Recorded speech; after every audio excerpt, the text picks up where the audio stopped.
Live here in just a moment. Let's see. I think, Jonathan, when you give me the thumbs up, I'll get started. I think we can get going. It says waiting for broadcast on my end. So welcome, everyone. Welcome to Talent Tuesday. Today is Tuesday, May 25th. This is the show Live with Leah. And on Talent Tuesday, we talk about all things talent acquisition and HR. And today I have a very special guest. I'm very excited to speak with Enrique Rubio today. He is the founder of Hacking HR. So thank you so much for joining me.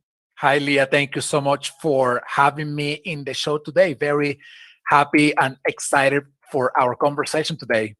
Wonderful. Yes, I am too. And, as I was preparing for this, I did, I do a lot of research for the shows and make sure that I know what I'm going to ask. And I was like looking at everything that you've done, and it's a lot. I was like, how are we going to cover like even a piece of what he knows and what he does? And, you're an expert in the HR and tech and future of work fields. So I have like 100 questions I want to ask. I doubt we'll get to even like 30 of them. And I take so long to respond. So that reduces the amount of questions that you can ask. The people that are tuning in, they're tuning in to hear from you. I mean, you're very well known in the HR community. You're a top 100 global HR influencer, which is super cool. And I'm just very thankful to have you here today. So thank you for taking the time. And then for anybody that's logging in, please go ahead and drop a comment in the comment section. Let us know where you're logging in from today. Let us know if you have any questions for Enrique. I'll make sure that he sees them and we get to them during the show. Click the like button, the share button, let people know that you're watching. And let's just go ahead and get started. So before we go into the full interview and me asking you all sorts of questions about HR, I'd like you to tell the audience a little bit more about yourself, about your history and your path to creating Hacking HR. Yeah, absolutely. Well, once again, thank you, Leah, for inviting me to the show. Yes. Very happy to have this conversation. My name is Enrique. I'm the founder of Hacking HR. I think like most people these days, everybody has several backgrounds, right, in things that they've done in their lives. I started my career as, in engineering. I am an electronic engineer, and I worked for several years in telecommunications. And toward the end of my career, I started working in tech sales. And I loved working with people, and I really enjoyed it, but I didn't want to be in sales. So I asked myself, what is it that I can do that is with people, but it's not sales? And then I found out about HR. So I wanted to transition out of engineering and into the world of HR. I started doing some consulting work, then of course working in the corporate world. And now I am full-time doing this community that I call Hacking HR, which is a global learning community of HR leaders and practitioners, coming together to sort of learn about all things that are at the intersection of the future of work, technology, organizations, people, innovation, transformation, and how all that convoluted mix impacts the world of HR. So that's a little bit about me. And I'm from Venezuela, like you already know. Right? Yeah, you're from Venezuela. That's wonderful. And you live in the US now. I live in the United States, yeah. Okay. And what year did you found Hacking HR? I founded Hacking HR at the end of 2017. So it's been a little over 3 years now. And, the first 2 years and a half were a little slower because I had another job back then. So I was doing Hacking HR as a side gig. But then, I'm very passionate about HR, and I think I found the outlet for my passion through the work that I do in Hacking HR. So I decided to quit my job, my paying job, for the unstable, unreliable, job of doing something that is entrepreneurial by nature. Right. And where, not always is clear how the finances will work, but that's what I'm enjoying, and I'm loving it. I'm loving what I'm doing, and it's been perhaps the most remarkable thing that I've done in my professional career, Hacking HR. I mean, it is a true entrepreneurial HR position. I mean, you, like you said, you left a job that you had stability and you knew you were going to get a paycheck, and you're creating this amazing community. And I know that you're really growing right now. Did you want to tell the audience anything about the Hacking HR Lab that you're putting together? Yeah, absolutely. Well, Hacking HR, we started doing events with chapters and whatnot. And of course, I think the natural progression of what I was doing was to build a platform to connect all these people and provide them with opportunities to network, to collaborate, to learn. And we built the Hacking HR Lab. It is our platform, and the way I define it is it's the way I define it, but it's not there. It's not there yet. It will be there, and that's my hope. Is as a social platform for community collaboration and learning. What I'm trying to do here is to build a niche platform for HR. There's the amount of noise in social media these days is just brutal, right? I mean, Facebook, it's like the news stuff and some personal stuff, but it's noisy. Not I don't even want to talk about Twitter or Instagram because they are insane. And the one space that HR was taking a little bit advantage of was LinkedIn.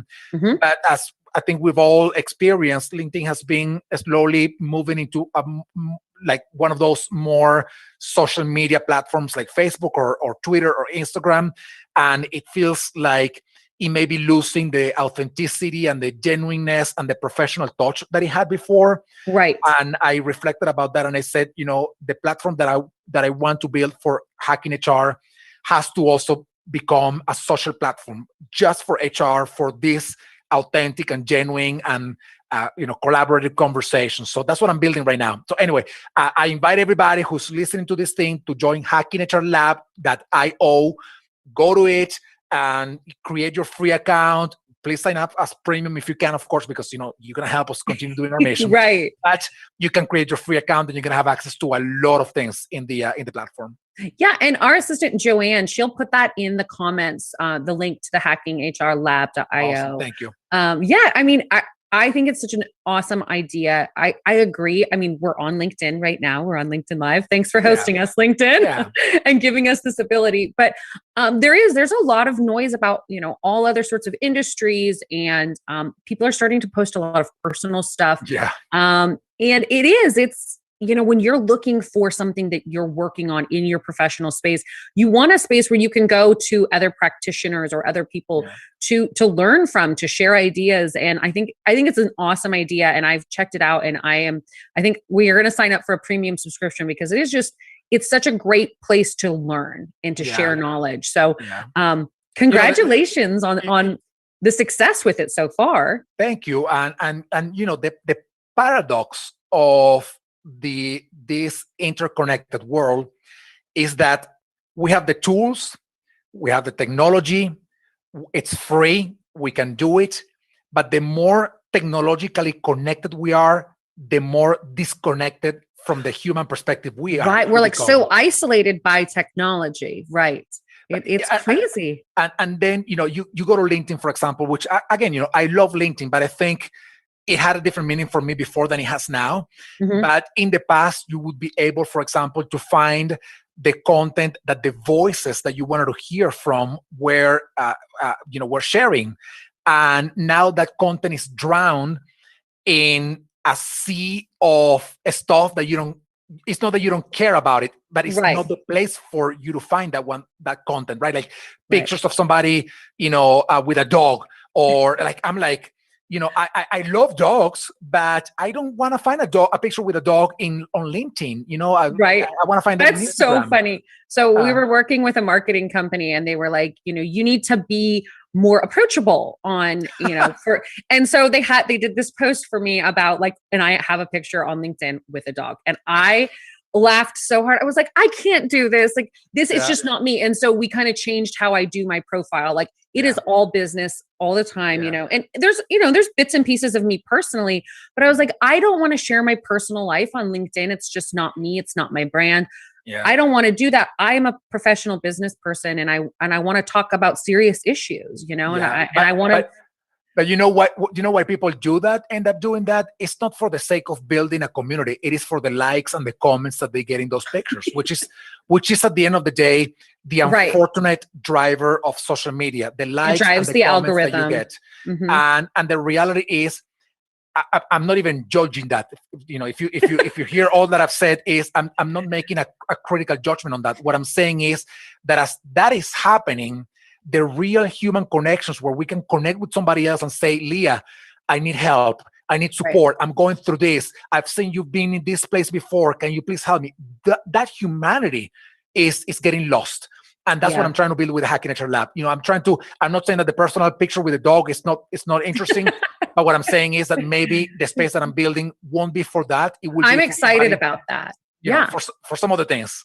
I'm really looking forward to learning more about it and like really diving into the Hacking HR Lab and learning more and meeting people and sharing content and sharing ideas and learning what other organizations are doing, because we are in a whole new world right now. So we are.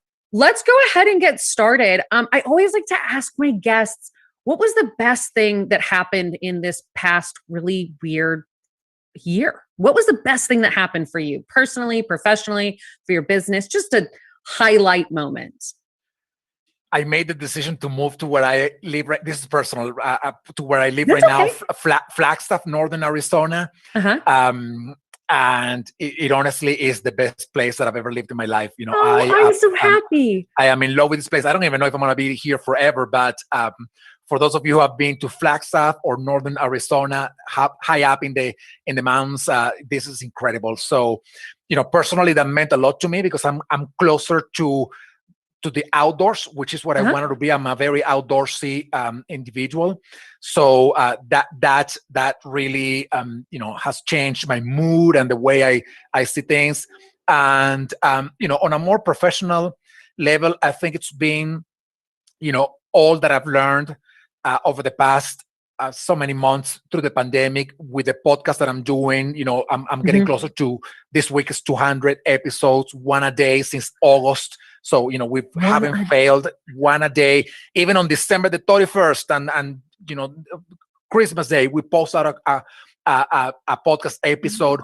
So, and I didn't know that you had done that many. I mean, I knew that you were doing podcasts, but one a day, and they're short. I really like them because I'm able to listen to them just in a short period of time, 15 minutes, short, 20 minutes. And I love that. Okay. Yeah. So, you know, like it's not necessarily about the podcast. It's been more about all the connections that I've been able to build over the past 12 months. I mean, I was building connections before, but, and in fact, you know, at the very beginning of the pandemic, we launched I actually launched it at the end of 2019 before knowing that we were going to go through a pandemic.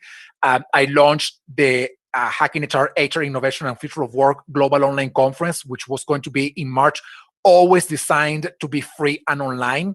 And it was fantastic because in March of last year, when all the conferences were getting canceled and everything was being, you know, appended and you know, flipped around, we had a conference that had always been designed to be online and free. So it was a great space.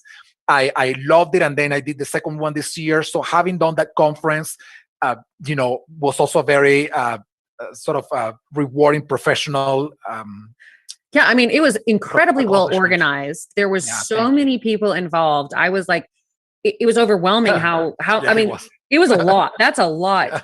But it's great content. And you have the next year's, the 2022 conference already scheduled and planned. And I keep on seeing posts about it. So I'm very, very excited to tune into that. Well, thank you. Thank you guys for all of those that are watching right now. Thank you guys for the comments. Marcelino Junio, I think he is here from the Philippines. Joanne is on. Melissa Gabello, she's joining us from the Philippines. Thank you guys so much for joining. I really appreciate it. And let's get started. So let's just start off with HR trends. Can you give the audience kind of an overview of what you're currently seeing in the HR space? And then we can dive in a little deeper into, you know, a specific type of trend. Yeah, I think I want to talk perhaps about a couple of them, but the underlying principle for me over the past few months has been that HR is capable of changing. And that is a big, big, big realization, I think, for me and for everybody else in the business world, and especially in HR.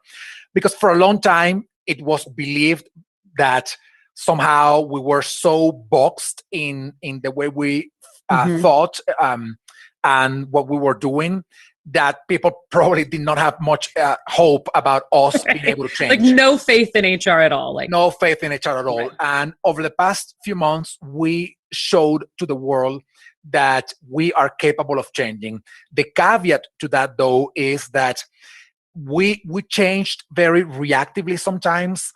And I can use a lot of examples to talk about this, but one of them, of course, is remote work. Remote work is not a new trend.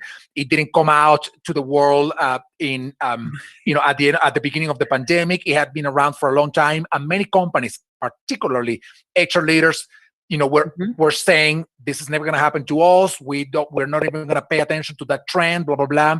So it was very reactive the way we sort of embrace remote work, because otherwise we would have gone out of business, if we hadn't done it. But the reality is that we were able to change reactively, but that gives me hope in the fact that we are ultimately able to change. So that is the underlying sort of principle of what's happened over the past few months. Now, in terms of how we can leverage on that to take care of the other trends that I now want to mention, one of them, of course, is, which to me will be the defining issue for HR professionals and probably for the business, for the workplace going forward, and that is wellness, well-being, and mental health.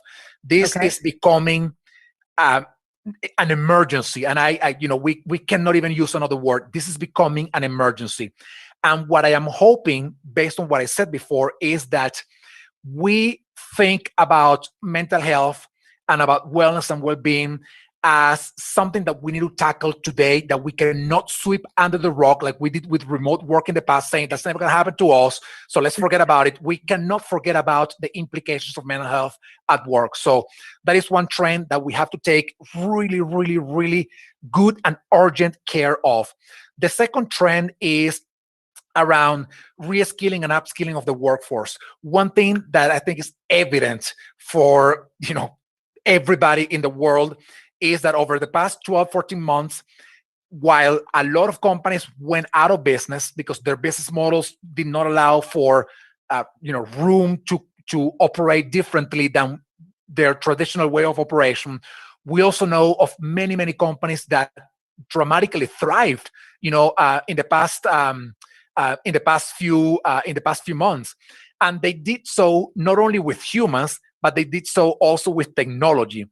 So there are two trends that go hand in hand here. One of them is the acceleration of digital transformation over the past few months, something that we knew was going to happen, but we didn't know it was going to happen this fast.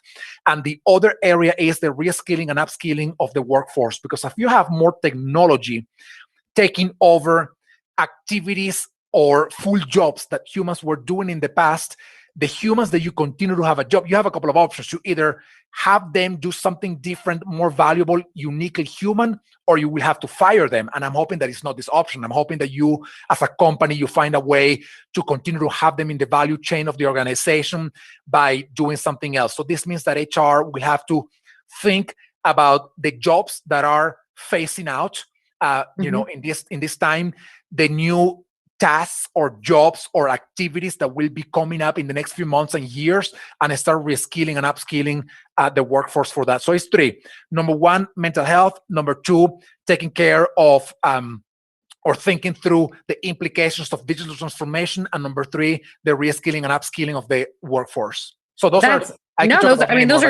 powerful right. trends. There's so many trends happening right now around like training and development and AI and HR, the role of total rewards.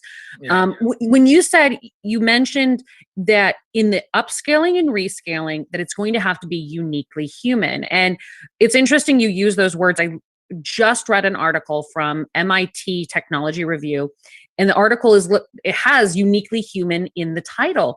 And they're talking about like the transformation and some of the trends they're seeing. And HR, it's always been this kind of dichotomy between like HR people are there to protect the company. They're not really there to protect the people. Yeah. But their job is going to shift. HR's position is going to shift, and it's going to be uniquely human because there is a shift towards more technology in the workplace. So we need these humans to provide that purpose, that potential, and that perspective. And I can find the article and link it on the comments later because it was phenomenal, and you completely hit on that. I promise that I didn't copycat, but it's something that everybody that I know of thinking about these things is talking about, right? Yeah. I mean, because this is the part of the bottom line here. We've been dragging for so long the structures of the industrial thinking. And when I say industrial thinking, I mean industrial management, the way HR operates, the way our business leaders work. We've been dragging that for so long, even knowing that we're not anymore in the industrial age of the 1950s or the 90s or whatnot. And we have some of the same work rules. We have the same work schedule, the same work day that we had hundreds or 100 years ago. And it doesn't fit. It doesn't fit the model of work or the people or the humans that are involved anymore. No, and actually Stephen Covey, in his seminal work of the seven habits of highly effective people, he said it once. He said, you cannot lead organizations of the 21st century with a mindset of the 20th century. So the reason why I'm bringing this up is because the way jobs are designed, the way we think people continue to learn, and the way we design learning programs, the way we think about total rewards, the way we think even about employment frameworks, all of that is for an era that is gone. So it's completely gone. We need to reinvent a lot of these things.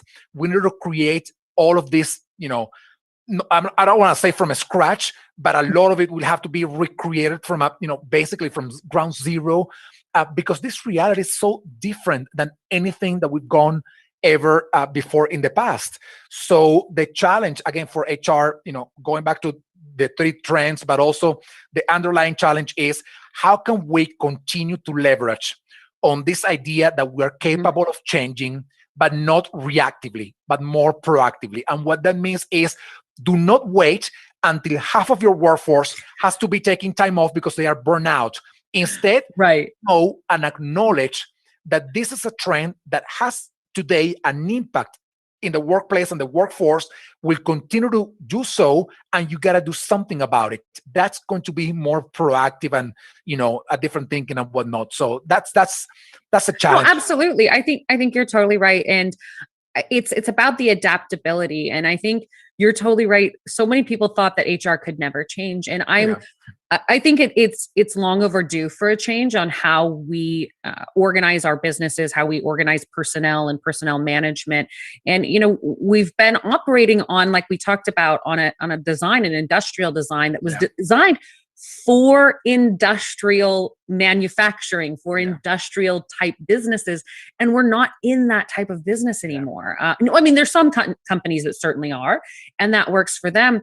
But we have to create new methods of work and workplace and work purpose and the perspective behind it. And that actually ties in perfectly to the next topic. And we can kind of go back and forth between the trends and the future of work.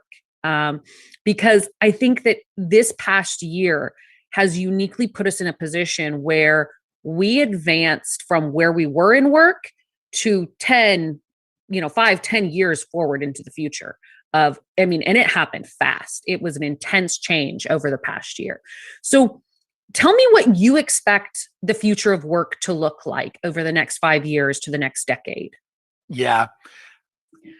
I want to begin by saying that the future of work is in the making right now. Yeah. Okay. It's not going to happen. It's going to happen in the future, but it's in design right now.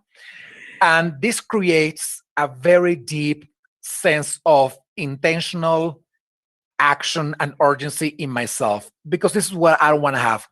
I don't want to have a future that is created by a handful of people for what they think is beneficial for society. I want more people to Right. be part of those conversations. Whenever you look at smaller groups of people that have made decisions on behalf of some other people, those Mhm. other people that they think that they are benefiting end up suffering somehow. Right. Actually, there's an old saying or quote that goes something along the lines of, what is done for me without me is against me. And what that means is that you have to include people in the process of design of what you want to see and what you want to, build and whatnot.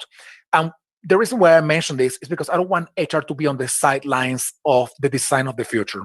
So I encourage HR, leaders, HR professionals to be actively participating in conversations around business strategy, even about politics. We're not going to talk about politics, but you got to be involved in the social, political, financial processes of your countries, because that is designing the future. So you got to be involved in that. So having said that, if we do it right, what I'm hoping to see in the future is more opportunities to be human, for people to be able to thrive and flourish and grow at work. I have always thought, I don't think there's been, probably when I was a teenager, maybe not, but in my adult life, I don't think there's been any moment in my life that I have ever thought that people don't like working. And the reason why I don't think that is because the outlet of your creative expression, the outlet of your potential generally is the craft that you're working on. And very often that craft comes either with building a passion project or working for somebody else. And it's going to be so critical for organizations to redesign themselves to provide people with the opportunity to find that creative potential outlet in the work they do and they are paid for. Right now, it's not like that.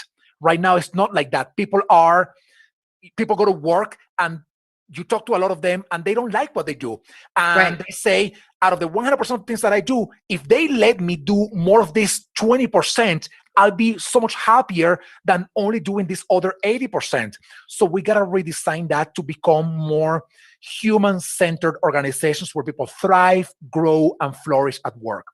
Now, we can do that while at the same time we keep our organizations competitive, profitable, and sustainable. There's no contradiction between helping somebody or giving somebody the opportunity to grow as an individual and the organization to grow as well. There's no contradiction here. Now, the challenge for us from a workplace perspective and from an individual perspective, and of course from a nature perspective, is how do we design a workplace that is so so futuristic, if we can use that word, is so futuristic that people come here because they love it. They are like, I go to work because I am in my what Mihai Csikszentmihalyi called in flow, in the book Flow. People come and they are in flow at work because they are in their, like in the thing they love. And while doing that, the company is succeeding as well. That is, to me, what the big question about the future of work. How do we come up with a formula that makes this, combination work? Yeah, no, I mean, you covered a ton of territory there, but I agree. And it's so interesting to think over, over the next decade, how is the workplace, how are people going to be influenced by the technological, the generational, the social shifts?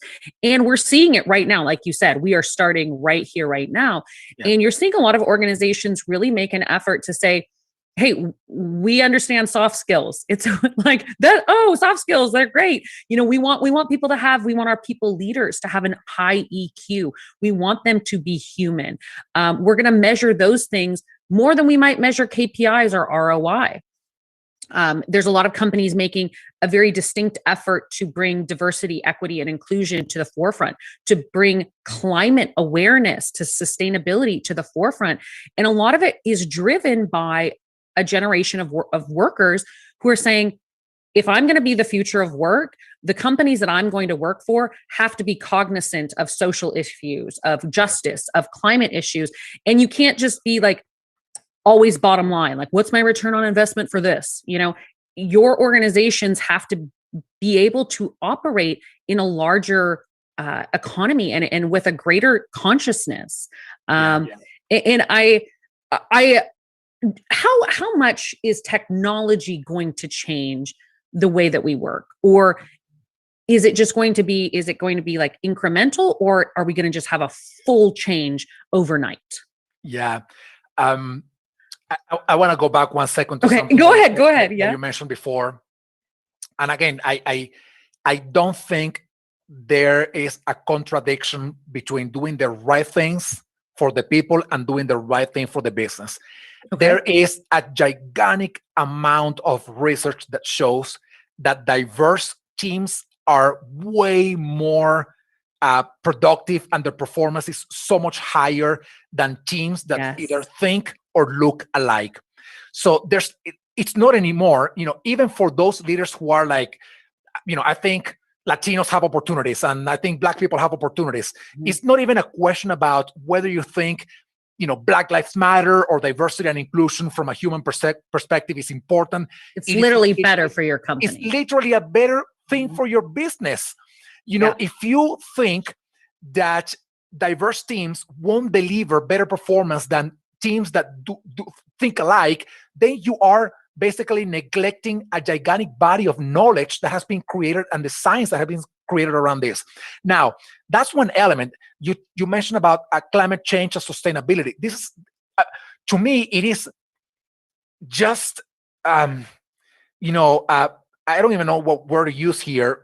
It is ridiculous to think that a company could consider itself a successful company without taking care for the environment that gives them the opportunity to make money. It is like, like those companies that are polluting the environment. I mean, dude, if you continue to do that, you're going to have to move from that location to another location, shut down your factory, because you won't be able to sustain that level of operation or that form of operation if you do not take care for the environment that is feeding you, right? So there's no contradiction here between doing the right thing for the people, and in this case that we're talking about for the environment, and the right thing for the business. Now, the question about technology, I think we saw over the past 12 months how technology, can drive incredible amount of value and for the organization. I think a lot of things happen overnight, but this is one element that is very, very sort of relevant in this conversation. Sometimes technology moves very slowly, and it's kind of imperceptible for us, right? We don't see it. We don't, like self-driving cars, like, right?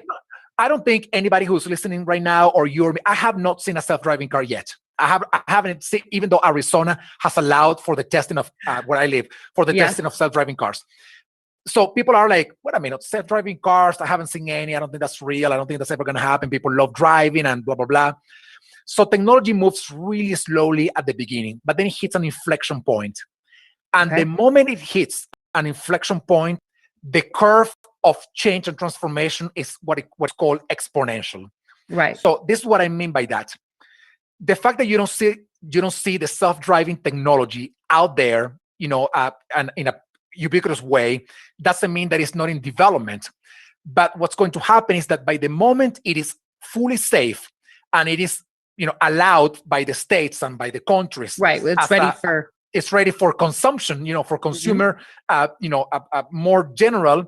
So at that moment, that technology is going to start growing dramatically fast. And for us, it's going to be so much more difficult to catch up with the implications of the technology than if we had seen it from the very beginning. And this is what I mean by that. In the United States, there are between 3.5 and 5 million truck drivers. The truck driving sector will massively shift because of self-driving technology. We don't see it yet. We don't see trucks driving themselves yet. We will see them. But if we don't get ready for that today, by the moment we see them, we're not going to be on the inflection point. We're going to be so far behind already. So what I believe about technology is that it starts changing very slowly at the beginning until it hits the inflection point, and it starts changing more exponentially. So when you read that artificial intelligence, blockchain, 3D printing, nanotechnology, quantum computing, self-driving cars, when you read that those things will have an impact in your business, you better believe it. And you better start getting ready for it. Right. And understanding it and creating the infrastructure and the understanding to use it, to utilize it and not be left behind. Yeah. When you were saying that we don't always recognize how much technology changes, I saw a picture today. I always read the morning news, and there was this really interesting picture, and it was like the Wright brothers at the beginning of the like 1910, and then by the 1960s, we were on the moon. Like that creation of from an airplane made of wood basically to space flight happened within a tiny period of time in the whole grand scheme of things. And that technology moved incredibly fast. And now we're into a place where we're going to be doing possible civilian space flight, right? Like tourism in space. Like we're moving so quickly in within the timeline. And I think that we saw a really rapid change in the way that people worked overnight. It happened very fast, and companies that did well were able to adapt to that. And I'm happy that we had to move forward that quickly. And I wonder, if AI or blockchain or different technologies that are coming up, if they're going to have that same possibility to create that overnight change, or if they're going to be a little bit slower, like we're seeing the self-driving car. Yeah. Well, I think, in the case of artificial intelligence, that has been in the making for 70 years now. The first time that somebody talked about artificial intelligence was in the 1950s. It's been around for a long time, and it's just not been in our social conscience. We don't talk about it every day. Correct. But that's exactly with the self-driving car. The fact that you don't see it, right? Even though today we can touch artificial intelligence. When you call a bank, you go through an artificial intelligence chatbot or, like an operator. Like automated operator, all of this is artificial intelligence. When you look through the history of technological evolution, you see how long it takes for things to win a space in society, and then you see how much shorter the timeline gets. Right? I mean, through each new advance, electricity. It took something like 100 years for all America to be electrified. Then, you see the telephone. It took like I don't remember the numbers, but it took like 50 years for 50% of the households in America to have phones at home. Computer, number of years. The smartphone took something like 5 years for like 75% of the population. Think of that. So our computer, the iPhone came out in 2007. That is correct. And now we have, 12, there's iPhone or there's phones all over the world, but you think about how long that technology was created. And then the rapid change when it gets there, rapid change when it gets to commercialization and widespread usage and adoption from society. So one person recently asked me, I was talking about some similar topic as we're talking about today. And this person asked me, but, Enrique, humans have gone through, significant periods of change in the past. What is the difference now? And my response came in one word, and I said, speed. That is the difference now. Okay. Humanity has been in the making for, our human, species for 300,000 years. And we've always been in the move and evolving and changing and whatnot. But the difference between, for example, having cars or having computers, 170 years ago with today is the speed at which these changes are happening. They are happening so fast, so dramatically fast that it's so hard for us to even, stay on top of things, let alone get ready for the implications of those things. So to me, the difference between now and anything that we've seen in the past is speed. Right. And I think that's going to be the indicator for the future too. How fast are these changes going to be made? What can we use data and analytics to predict, and how can we make people decisions? It's going to definitely be the speed at which it happens. I saw this really great paper. I think it was a white paper from Deloitte. It's a Deloitte Insight. And it had this really cool graphic, and it was a triangle, and it talked about the future of work. And the first one is work. Like, what can be automated and what has to be done by a human. And then the second point is workforce. Who is going to actually do the work? And then workplace, where is the work going to be done? And that is like how, they're conceptualizing what the future of work is going to look like. Yeah. Some places, the work is going to be done wherever it needs to be done. It's going to be global. It doesn't matter. And then there's some types of work that have to be done by a human, by a specific trained person, and at a specific place. But if you think about that, like that triangle about the workforce, and the workplace, and how wide and varied that can be in all of the industries that we have available, it's mind-boggling.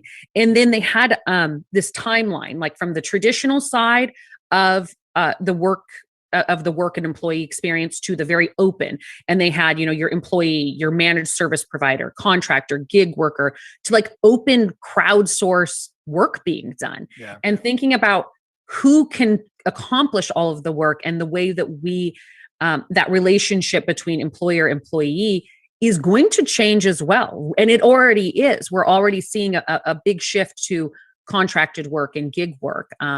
So do you think that the future of work is going to be just employees, or is it going to change as well on like how we work and where we work? Everything's going to change. Everything. Okay. I don't think that anything that we can see today, I mean, just think about it this way.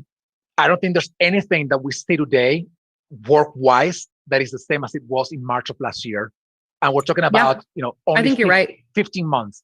The way we're working, the way we're thinking about each other, the way we think about technology, a lot of things have changed because of the pandemic, right? I mean, right. It unleashed, so much change. So I don't think that anything that we consider safe today is safe at all. And things will continue to change, the way we work, the way the workplace looks like, even the work that people are doing. I mean, this is right. The concept that has been in transition for a long time. Actually, very recently, doing some research, I learned that in the 1940s, President Roosevelt, with the approval of most of the people in Congress, which is, an incredibly that doesn't happen anymore today, right. He was about to sign a law to decrease the amount of hours of work from 40 plus that was worked back then to 30 hours per week. He got cold feet at last minute. Wasn't it going to be 32 hours? Wasn't that going to be the work week? Something along those lines. But he got cold feet last minute. Nobody knows why. My assumption is that he was forecasting the dramatic manufacturing growth of America, and he didn't want to put that restriction in companies. But now we're talking again about a 30-hour work week. Spain recently started testing the idea of a 4-day work week. Yep. But that's traditional work. That continues to be the definition of traditional work. Whether you work 40 hours or 30 hours, that is traditional work. Now, think about a person who is working now 5-6 days a week, and they find this craft, this creative outlet for their craft at work. What do you think is going to happen with the other 2 or 3 days that this person is not actually traditionally working? They will find something else to do to continue to create value for themselves. Right. They're going to be creative and inspired, and they have a passion about it. All of this concept of work is going to change. And in fact, doing this same research, I found out that actually the Kellogg's company, which was one of the most progressive companies back in the day, the Kellogg's company reduced the amount of hours from 40 to 30 plus hours, and the employees voted for going back to the previous 40 plus work hour week. And the reason why they wanted to do this is because they were finding this meaning at work, and they didn't want to spend all the time at home. That's incredible. It's incredible, I know. But the foundational sort of a message here is that the definition of work is different and has to be different from what we see today. Somebody coming and logging into an office work at 8 a.m. and logging out at 5 p.m. or, either part-time or full-time work. All of those definitions will evolve so dramatically. Right. Now, if you ask me, how is it going to look like? I'm not sure yet. I don't know yet. No. What I know is that it's going to change. And it Yes. has to change. So, okay, that's a perfect segue into, we've dealt with a lot of change and we know it's going to change and it's going to continue changing. And a lot of people have a lot of anxiety about change in general, the unknown. One of the things that we wanted to talk about today, and you're really passionate about in your work, is mental health awareness and talking about it. And May is Mental Health Awareness Month, and we've talked about it on this show quite a bit. And we talk about it a lot with our employees. I talk about it with all my friends, my family, because and like you said, we're in an emergency situation. So with all of this change and all of these unknowns going on, what can companies do to support mental health of their employees? Yeah. There was recently, I think it may have been about a month ago or something along those lines. There was this research coming out talking about what experts call the second wave of the pandemic. Yes. And the second wave of the pandemic is the mental health implications of all the insanity that we've gone through over the past 14, 15 months, which is not only COVID insanity, it's racial inequality, it's political insanity, and all the things that we see happening in the world.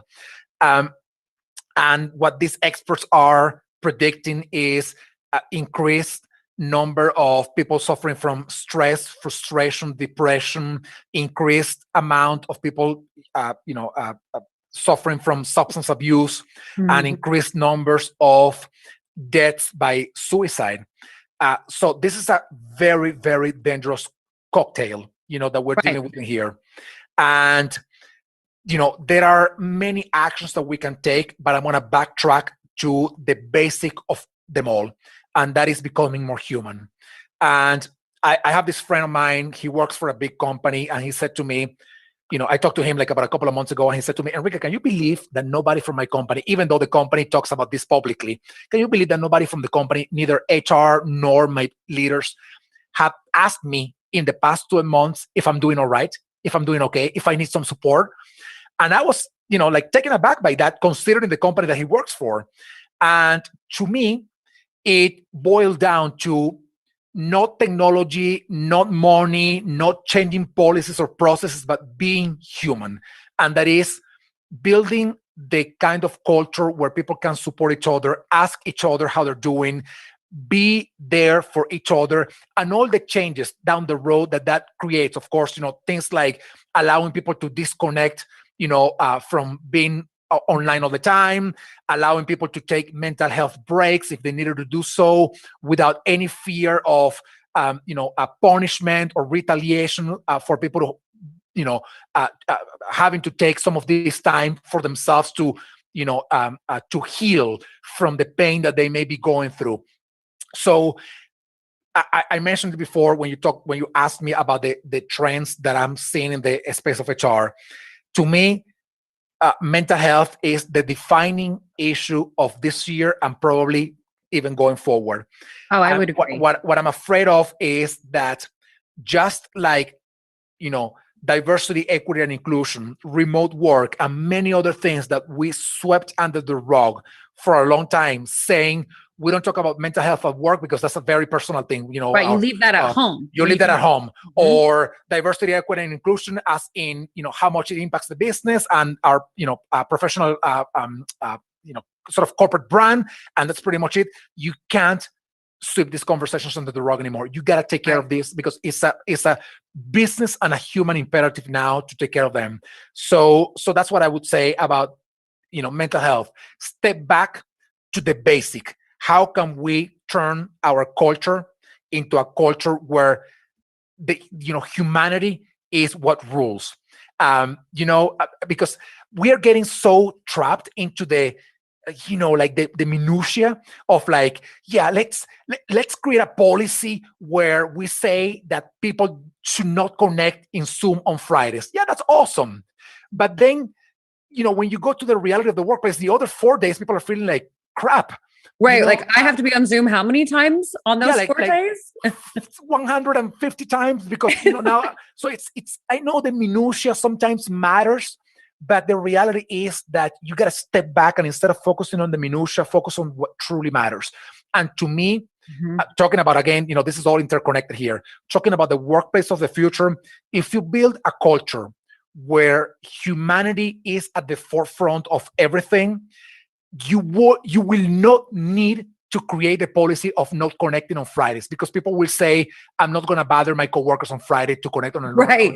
I'm just going to get work done. I'm right. just going to get my stuff done, or I'm going to take my time off because I need to disconnect.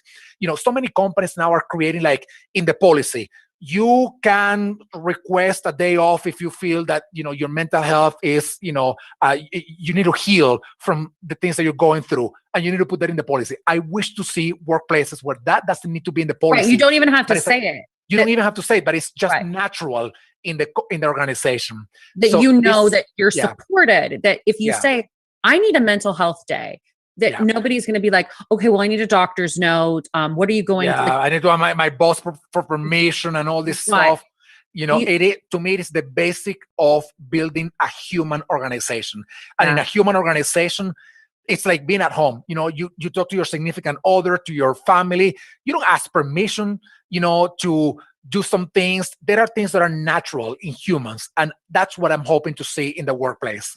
And I really think that a lot of workplaces will transition to that. And I think that the ones that don't, are going to, suffer. They're going to lag behind. They're going to have terrible retention problems, terrible recruitment problems. They're going to see their ROI and their investments and their, their revenue shrink because if they can't keep people in a healthy, productive workplace, they're not going to succeed. So, and one challenge, Leah, for HR, which is a very, fun challenge to take on, is this. Transform. If you're business leaders, some business leaders are human before anything else, and you don't even need to convince them to do the right thing because they do it for them by themselves. They are like, we got to do this thing. Some of the business leaders are like, okay, I care about diversity and I care about the mental health day, but how is that going to affect the operation of this organization? So now the challenge for HR here is, how do I tell my business leader, if we don't, for example, allow flexibility in the way people work, this is what's going to happen. What we see in other companies is that they are getting 50% less applicants to their jobs. And you build a business case. If you build a business case and you transform that business case into the language of the business, which sadly today very often continues to be money. So this is how much it's going to cost us. 1 year down the road, you're going to tell your business leaders, our attrition rate has increased by 50% over the past 1 year because we're not offering, any flexibility. So this is how much money it is costing us to not deal with that problem for the simple thing of you wanting to have people working in the office, which is sometimes it's justifiable, but very often it's not. Right. So anyway, that's a fun challenge for HR, transforming all these trends and all these ideas into the language that some people in the business talk. And generally, that very often is KPIs or money. Yeah. And it is. And I think that it's a skill that all HR people need to be really aware of. Is you need to understand the business. You need to understand the business that you support. You need to understand how revenue is generated, how the organization runs.